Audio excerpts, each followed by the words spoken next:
continue to do what your flesh is telling you to do because you haven't grown spiritually to understand that you operate from your born again spirit. That's a carnal teenager. A carnal teenager a lot of times will cuss. A carnal teenager as a Christian, sometimes they'll cuss, they'll fight, they'll end up having sex, sometimes they do different things because they are still carnal. They haven't grown spiritually. They haven't tapped into their born again spirit to live from their spirit, man. They still live from the arena of their flesh. Their flesh still is dominating or trying to override their spirit. And then number 3, there is the spiritual teenager. The spiritual teenager is controlled by their spirit. They dominate the earth realm and they dominate their flesh from the arena of the spirit. He dominates his physical senses and he is controlled through the Word of God. Now, a spiritual teenager, which is where we're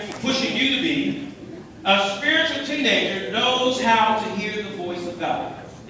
A spiritual teenager knows how to hear God's voice and move based off of what you've heard the Spirit of God say. When God speaks to you, He's going to speak to you in your born-again spirit. When God speaks to you, He's going to speak to you in your born-again spirit. There's going to be a little voice in your mind. Sometimes you think that you're thinking it, but you know that this particular thought you wouldn't be thinking. A lot of times when the Spirit of God begins to speak to you, and He speaks to you in your own language or in your own voice. He'll speak something to you that you know, I wouldn't be thinking this at this time. It is normally that voice, the Spirit of God, who's communicating to you. He's telling you to do different things. A few weeks ago, I was sharing with you guys how my 18-year nephew was murdered. And it's interesting, I found out since then that a few weeks before that the Lord was speaking to him. He was trying to warn him about going down to this particular neighborhood and hanging with these particular people.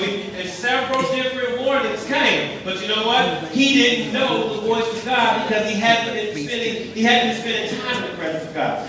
When you don't spend time in the presence of God, it's going to be hard for you to recognize His voice. It's just like in the natural. If you don't spend time with your best friend, your homeboy, you're not going to be able to recognize their voice. And if they call you and you haven't spent enough time to know their voice, you're not going to be able to recognize it. Well, it's the same with God. If you don't spend a lot of time in the presence of God, if you don't spend enough time to learn how to recognize His voice, then when He speaks to you, you may not know when He's speaking to you.